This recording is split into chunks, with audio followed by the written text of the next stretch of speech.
curious, do you get calls like this very often out there? No, I've been here I've been doing this for, this is my 6th year, so it's first time, but before I worked for the Forest Service, I was a law enforcement dispatcher, and I got reports of that, and aliens, and all kinds of stuff, so, Wow. That's amazing. You're doing fine, yeah.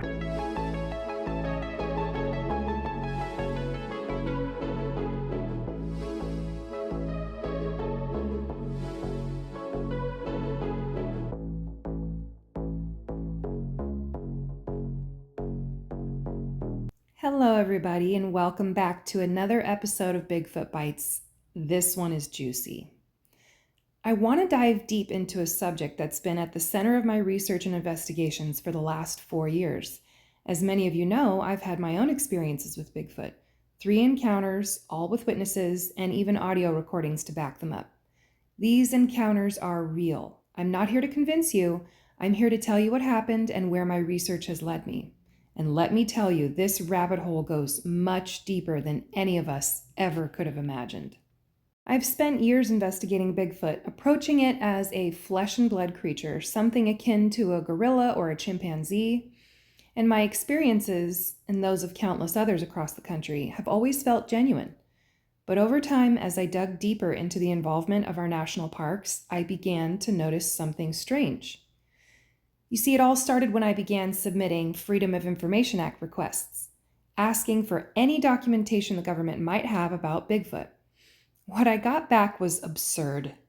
They sent me irrelevant footage, including a video of guys drinking at a bar. Seriously? They're mocking us.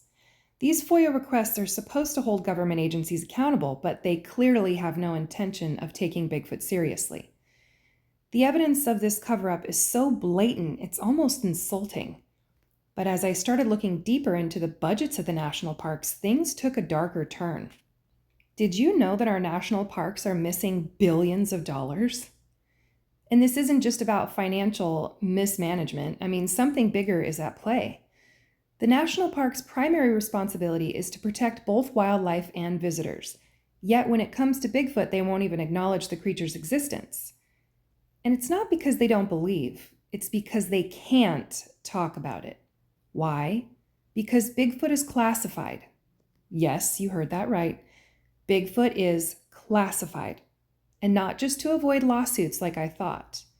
I believe it's part of something far more nefarious. And once I started pulling on this thread, my life became a living nightmare. I've been targeted for knowing too much, and while I won't get into that right now, I do want to share with you what I've uncovered. Here's where things get really interesting. I believe the reason the government refuses to talk about Bigfoot is because it serves as a deterrent to keep people away from restricted areas. Think about it. Area 51 was once the hotspot for secret government activities, but once satellite, surveillance, and public awareness grew, they had to abandon it. Where do they go now? Where can they hide illegal operations where no one will notice? These parks are some of the last places on Earth where there's no surveillance, no cell coverage, no cameras. It's the perfect place to carry out illegal off-the-books weapons testing. David Paulides, who many of you know from his work on missing persons in national parks, has documented countless bizarre disappearances. What if it's not aliens or monsters causing people to vanish, but government agencies running black ops? I mean, people might just be in the wrong place at the wrong time, stumbling upon something they were never supposed to see. I know this sounds wild, but stay with me. We know the government has used sound frequencies and other psychological tools to control behavior. It's been documented. Could Bigfoot, these terrifying, elusive creatures, also be part of a sophisticated government deterrent?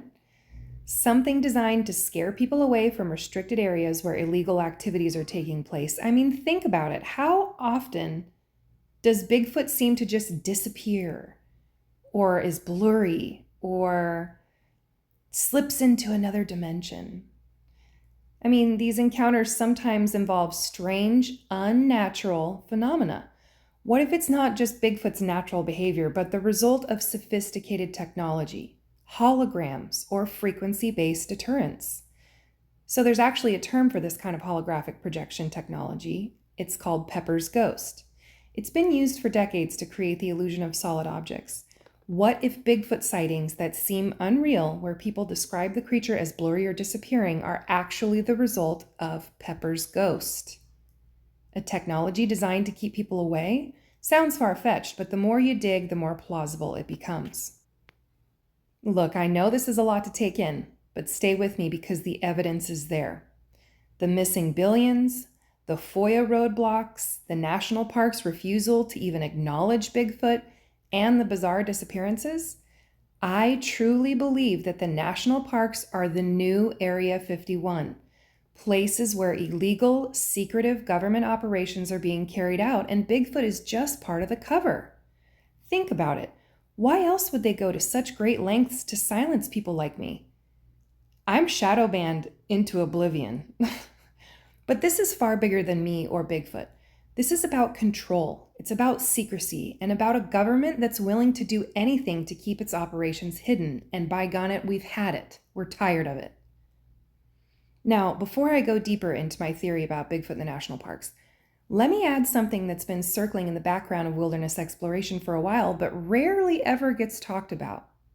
Hidden camouflage speakers. Yes, you heard that right. There have been documented reports of people finding these camouflage speakers deep in the wilderness and national parks, far away from any trails or campsites. And these aren't just normal speakers either. They're playing ominous, creepy sounds or even eerie music.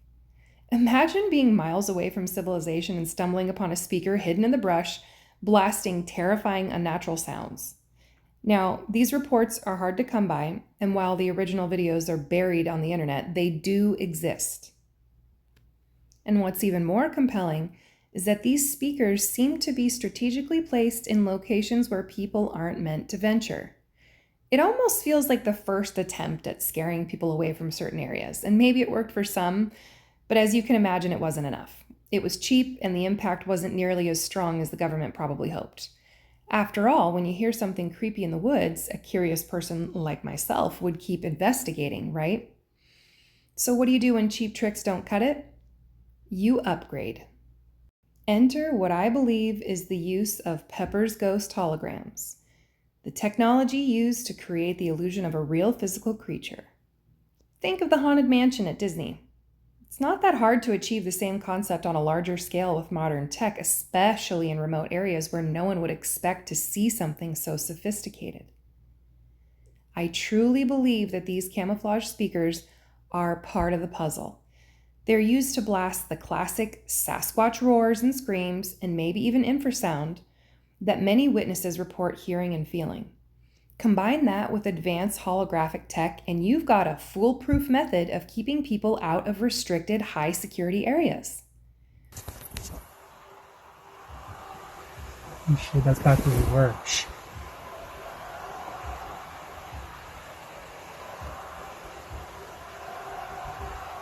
What the fuck is that? Kevin, turn around. Get the fuck out of here. Please turn around. No, hold on. I'm scared.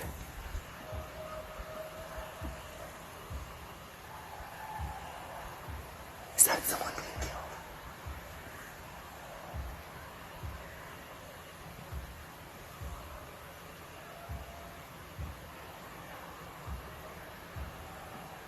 I'm really scared. Please turn around. Please turn around. Do you want to drive back up that way?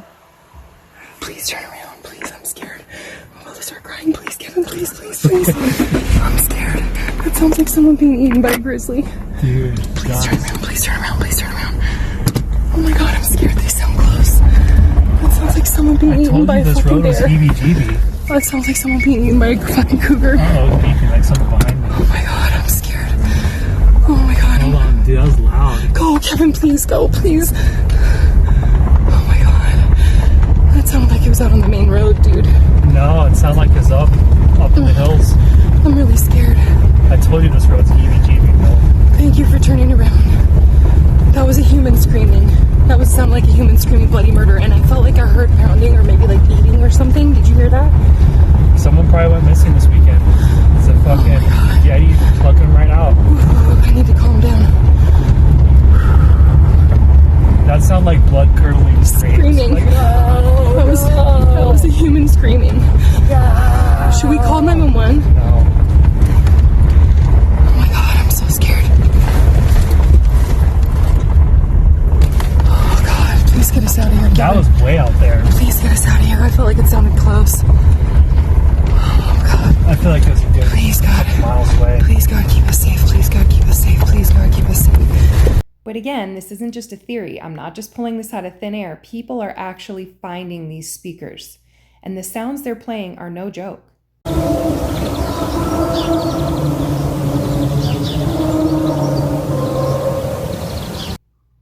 What this tells me is that Sasquatch in many cases might not even be real flesh and blood.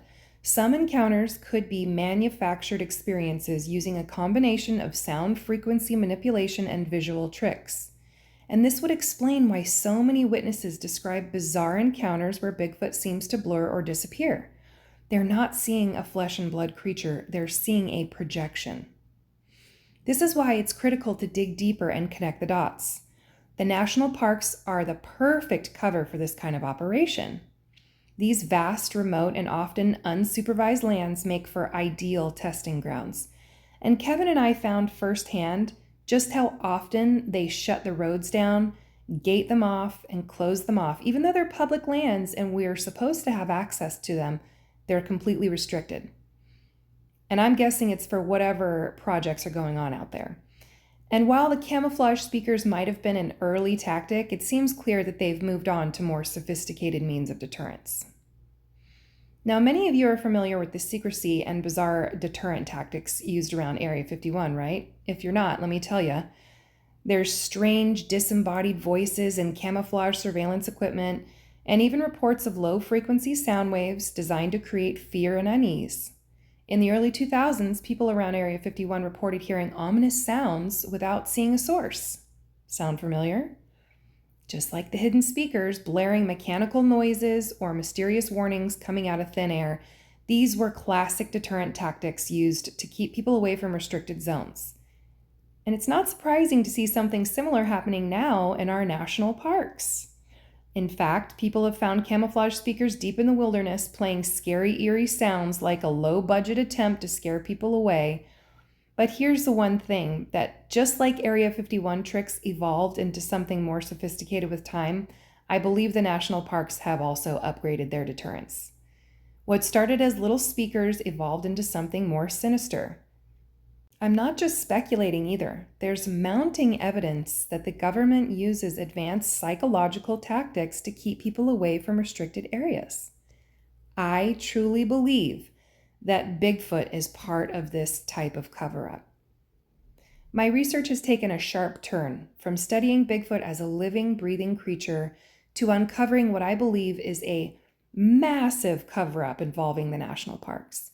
After failed FOIA requests, strange budget discrepancies, and bizarre encounters, I've come to the conclusion that Bigfoot is indeed classified and part of an elaborate deterrence system. Much like Area 51 used disembodied voices and hidden surveillance and frequency weapons to scare people away, the national parks have stepped up their game, and people have discovered these camouflage speakers. I believe these were just an early attempt, but now it's more advanced. And using bioweapons and frequency targeting, that's terrifying. All right, now let me just take a sidestep for a moment here. Let me back up just a bit. I want to take a second look at something bigger, something that could explain why we keep running into dead ends with this whole Bigfoot mystery. And that's the dead internet theory. If you haven't heard of this, it suggests that a huge chunk of the internet, as we interact with today, is controlled by bots, AI, and algorithms that flood the internet with fake or meaningless content. What if this is being done to keep us distracted or to drown out the real information? Think about it. We've spent years, decades, chasing after footprints, tree structures, and blurry photos, but never, not once, has there been a single piece of physical evidence. No body, no crime, right? Not even a bone, not a piece of hair, nothing that would definitively tie to the creature. What's more likely here? That a giant hairy ape is running around for centuries, leaving zero evidence? Pfft, I fell for it too, don't worry. Or that we're being led down a rabbit hole, distracted from the actual truth. I think we need to consider that this might all be by design. The government or other powerful entities could be using the internet, flooding it with meaningless Bigfoot content, with stories that go nowhere, to keep us chasing our tails while they continue their secret operations out in the wilderness. It's very easy to manipulate history this way. Even some of these accounts that go back to Native American days, they could literally be fake planted articles. Also, maybe they're using infrasound and hidden speakers and holograms and whatever it takes to make us think we're onto something. Meanwhile, anyone trying to bring forward real explanations or real evidence like myself, whether it's about government testing or disappearances tied to covert programs, gets buried under all the noise, aka shadow banning. And this dead internet theory, this idea that we see online, what we see online is controlled and manipulated, makes perfect sense when you look at the bigger picture. Maybe all these forums and videos and documentaries and so-called experts are just distractions. Maybe they're designed to keep us focused on the wrong things while the real truth is hidden right underneath our noses. And when it comes to the dead internet theory, it would make so much sense why the most nonsensical gibberish baloney is pushed the hardest and goes the most viral. I mean, it's always these accounts that are just reshares of blurry videos with red circles and people who are saying absurd, ridiculous, outlandish things that are pushed the hardest in the algorithms. Do you follow? After all, what better way to keep people away than perpetuating a myth that scares them off or misleads their curiosity? I always wondered why the lamest accounts got pushed the hardest. But the government has a long history of using misdirection to hide the truth. And it wouldn't be surprising if Bigfoot is a part of a larger disinformation campaign. Yes, I'm saying that out loud. The sightings, the lore, the unending cycle of evidence that leads nowhere all serve to keep the public chasing shadows while the real activities go unnoticed and people like myself are shoved at the bottom of the feed. So to answer your question, I think Bigfoot is likely a fabrication, either entirely or based on some unknown phenomenon that's been twisted to serve a bigger agenda. It's like a smokescreen allowing the real stories of government manipulation, covert operations, and hidden agendas to stay buried beneath the noise. I want you to think critically about this. What seems more likely? Is it more plausible to believe that mythical monsters like Bigfoot are responsible for people disappearing in forests, or is it more reasonable to consider that government operations like covert programs or bioweapons testing are the cause? After all, despite countless encounters over the years, there's never been a single report of a Bigfoot actually abducting or harming someone. No one has ever seen somebody get taken by Bigfoot. Nobody's ever been scratched by a Bigfoot or bit or physically harmed. Not one piece of concrete evidence. Not a body, not a finger, not a toe, not even a piece of DNA. And any DNA research that's been done, it really isn't taken seriously. The so-called evidence that people often point to, even like myself, footprints and bent trees, tells us absolutely nothing definitive. I used to get so excited about it, but now I just feel like a fool. Meanwhile, people often refer to historical Bigfoot sightings dating back to Native American times or old miner stories, but we all know how unreliable history can be, especially on Google. Our historical narratives have been manipulated for centuries, and Native American history in particular was distorted by the government to suit its own agenda. I know for a fact because that happened to my own family. We can't even find our real Native last name. My last name is an adopted Englishman's name. Can't find any records because they were burned. So even before Google, they were taking care of history in ways in which they pleased. Entire books are being written to prove that fact. So I ask again, what's more logical? The idea that a large hairy creature is snatching people up, or that people are simply disappearing because they've stumbled upon secret government operations. We have plenty of evidence that governments are involved in shady, illegal programs, testing weapons, biological experiments, you name it. Yet after decades of serious Bigfoot research, thousands of expeditions, even TV shows dedicated to it, not a single piece of solid proof has emerged. At some point, we have to wake up and smell the Bigfoot coffee. One side of this equation has real-world evidence behind it, and the other is just running in circles, red circles, with no results. So let's address something important. Yes, it's embarrassing to admit when you've been wrong. It's tough to face the reality after years of research that what you thought was serious might just be a big joke. But I'm not here for my ego. I'm not pushing a narrative just to save face. Transparency and honesty matter more to me. And that means admitting when I've been misled or even when I've made mistakes. Sometimes our excitement gets the best of us. I think it's far more honorable to say I don't know everything about Bigfoot than to pretend otherwise. Even if you're hailed as a leading Bigfoot researcher, even if you have thousands of subscribers and millions of views, deep down you know there's gaps in your knowledge. So what's more foolish, promoting a narrative you're uncertain about, or acknowledging that something deeper is happening and being open about not knowing? I want to present the evidence I've found, not just for sensationalism, but for the sake of transparency. Together, let's explore what's truly going on, and maybe we'll uncover the reality behind this phenomenon. As my feelings about Bigfoot have evolved, I just want to take a moment to express my gratitude for the incredible community that this topic has introduced me to. We share a deep love of the outdoors and nature, and many of us come from humble backgrounds, embracing a rugged, adventurous lifestyle. I've come to realize that a lot of us are a bit unconventional and maybe a little weird or off-kilter, but that's something I truly cherish. It's refreshing to connect with people who think outside the box and share similar interests. So this journey for me has been more than just Bigfoot. It's about finding a community where we can be ourselves and celebrate our shared passions. So I want to thank you guys for that. With all that being said, I hope it makes a little bit more sense as to why I've drastically changed my stance on my beliefs about Bigfoot. Because just like I never intended to have a Bigfoot encounter, I didn't care about Bigfoot, I wasn't out looking for Bigfoot, that was the same situation when I discovered all of these truths and all of these connections.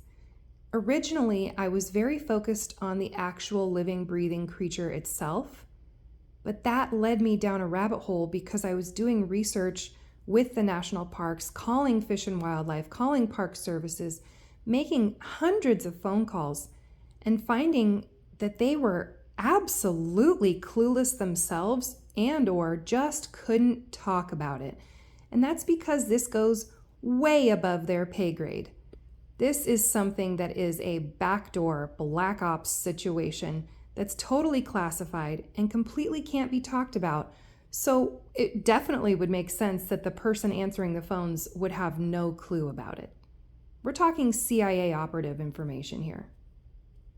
Before I close this out, I want to leave you with a tidbit of information that may pique your curiosity. My very first Bigfoot encounter was in the middle of COVID, a time when all of us were doing the most research on the internet that we'd ever done our entire lives because we had the most free time we'd ever had in our entire lives. As hardworking Americans, we didn't have time to spend hours and hours online until COVID hit. Now, most people were looking up recipes, learning how to bake bread, learning how to garden, doing DIY projects, or maybe even investigating celebrity information that was out at the time. But me, I was learning how to utilize WikiLeaks. That was the first time in my life I was really understanding what was going on with WikiLeaks.